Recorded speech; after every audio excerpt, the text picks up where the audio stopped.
Ni desfile ni recepción. El Día de las Fuerzas Armadas se celebra este sábado en una España de luto y con los militares aún empeñados en la lucha contra una pandemia en retirada, pero no derrotada por completo. La ministra de Defensa, Margarita Robles León, 63 años, que formó parte del cuarteto que pilotó la respuesta a la crisis en los momentos más duros junto a los titulares de Sanidad, Transporte e Interior, ha elegido un lema optimista para la jornada: Juntos por un futuro mejor, pero reconoce que las escenas vividas esta semana en el Congreso de Diputados no invitan a la esperanza. Tengo una preocupación evidente por la crispación que está viviendo esta sociedad, confiesa en esta entrevista con El País celebrada el pasado jueves en su despacho. Creo que los ciudadanos necesitan una clase política que esté a la altura de las circunstancias. Nos piden que dejemos la confrontación y trabajemos por una España que tenga proyección de futuro. Y esta crispación no ayuda. Pregunta. Usted fue una de las pocas ministras que no acudió a la manifestación del 8-M. Respuesta. Respeto mucho a quienes se manifiestan, pero creo que la defensa del feminismo se puede hacer de muchas maneras, incluso en un despacho trabajando. No he ido nunca a manifestaciones del 8-M. Se ha dicho que el gobierno ya conocía entonces el riesgo del coronavirus y que algunas ministras llevaban guantes para protegerse. No es verdad que el gobierno supiera nada el 8 de marzo. Sabíamos que corchete izquierdo la COVID-19, corchete derecho estaba en otros países. En octubre pasado se habían celebrado unos juegos militares en Wuhan y habían ido allí casi 170 personas. Era una situación que estábamos siguiendo. Las medidas se toman cuando se tiene conciencia de que está llegando a España. Ante una pandemia de esta magnitud, la responsabilidad es exclusivamente del virus. En un momento en que la sociedad española ha sufrido tanto, que alguien pueda echarse a la cara la pandemia. En el informe remitido por la Guardia Civil a la juez Rodríguez Medel se sugiere que el gobierno ya era consciente entonces del riesgo que suponía celebrar manifestaciones. Yo no conozco ningún informe, lo que le puedo asegurar es que, si alguien del gobierno hubiera tenido conocimiento de la existencia de un riesgo, se habrían tomado medidas. Nadie puede tener la menor duda. Es un poco mezquino pensar que el gobierno no actuó sabiendo que había vidas en riesgo. Que ahora, pasado el tiempo, se pueda decir que a lo mejor habría sido bueno que se hubieran tomado antes, pues a lo mejor habría sido bueno, pero le puedo decir que el gobierno en todo momento ha actuado con la máxima responsabilidad. El vicepresidente Pablo Iglesias acusó en el Congreso al secretario general del PP, Teodoro García Egea, de instar a la insubordinación de la Guardia Civil. ¿Existe riesgo de insubordinación en la Guardia Civil? No existe ningún riesgo de insubordinación en la Guardia Civil.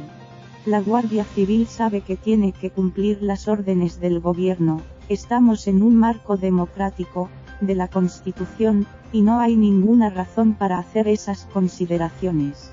Supongo que el vicepresidente lo dice en un contexto parlamentario, en el que hay un rifirrafe, pero yo le puedo asegurar que no hay ningún riesgo de involución en ningún ámbito.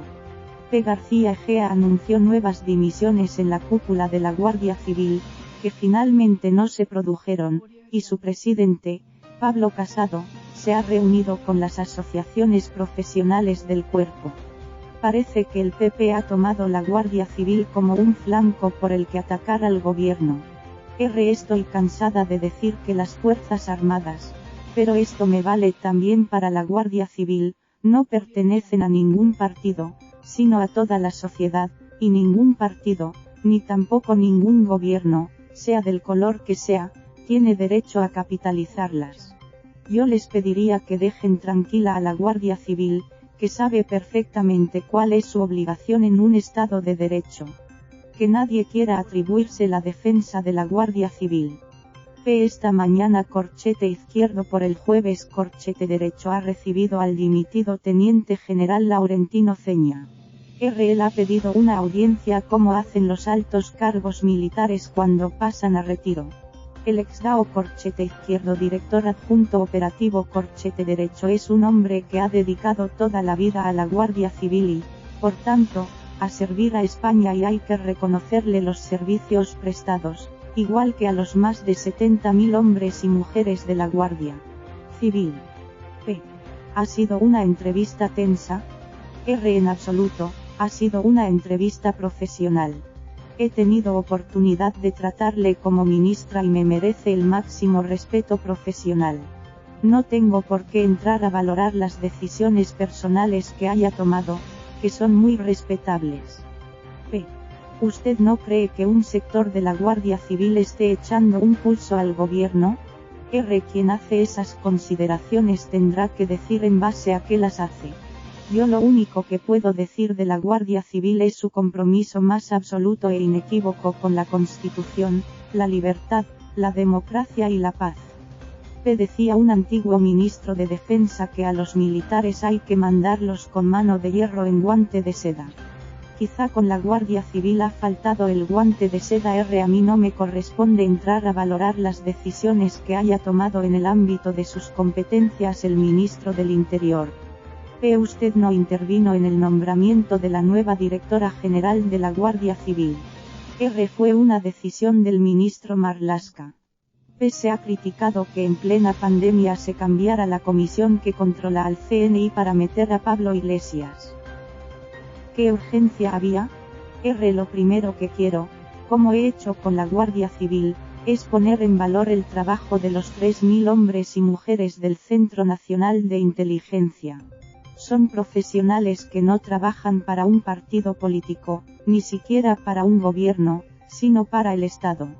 Luego, esa es una comisión que se reúne una vez al año, que tiene un contenido más simbólico que real, y Corchete Izquierdo, la inclusión del vicepresidente segundo Corchete Derecho, está pendiente de recurso ante el Constitucional. P. ¿No se ha puesto el CNI bajo control de Pablo Iglesias? Quien tiene la responsabilidad es la ministra de Defensa y, por encima, el presidente del gobierno.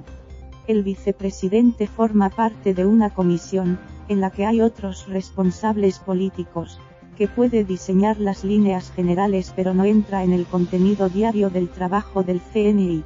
Y le diré más, todavía no se ha reunido esa comisión. P. ¿Cree que se ha entendido el pacto con Bildu para prorrogar el estado de alarma? Era imprescindible prorrogar el estado de alarma, pero ese pacto no era necesario. Tampoco veo por qué hay que vincular la reforma laboral al estado de alarma. P. ¿Cómo vivió aquellos días de final de marzo y primeros de abril en que llegamos a contabilizar 950 muertos por coronavirus en 24 horas? Fueron días muy duros, de mucho dolor y mucho sufrimiento. Nos reuníamos cada día con el presidente del gobierno y, cuando veíamos aquellos datos, era terrible. Fue durísimo tener que limitar todavía más la movilidad porque la capacidad de las UCI estaba absolutamente superada. Cuando me llamaban y me daban cuenta de la tremenda situación de algunas residencias de mayores o que los fallecidos no cabían en las morgues de los hospitales, todavía hoy cuando hablo con soldados que tuvieron que trasladar cadáveres al Palacio de Hielo me sigo estremeciendo. Tratamos de hacer lo mejor posible. Por eso me parece injusto cuando oigo críticas en clave política de que el gobierno no hizo todo lo que tenía que hacer. El gobierno sin duda habrá cometido errores, pero le puedo asegurar que tenía una obsesión: salvar vidas. Usted fue de las primeras en llamar la atención sobre la situación que se vivía en las residencias de mayores, que han sido el epicentro de la pandemia. Este es un debate que esta sociedad tendrá que hacer. Yo quiero reconocer el trabajo del personal de las residencias, que muchas veces se veía sobrepasado por la situación, pero no puede ocurrir que a las personas que han aportado tanto a un país se las arrincone y se las olvide a determinada edad. Un país que no sabe ser agradecido con sus mayores no puede avanzar. Una de las lecciones que debemos aprender de esta crisis es que no nos podemos poner de perfil. Y pediría que no se haga política de este tema. Ahora se han declarado 10 días de luto, pero ¿no pecó entonces el gobierno de falta de empatía con las personas que estaban sufriendo? Yo me quiero disculpar de verdad si alguien piensa que no hemos estado suficientemente cercanos, pero de corazón digo que hemos sentido muy de cerca el dolor de la gente, así que corchete izquierdo pido corchete derecho disculpas si no lo hemos sabido expresar.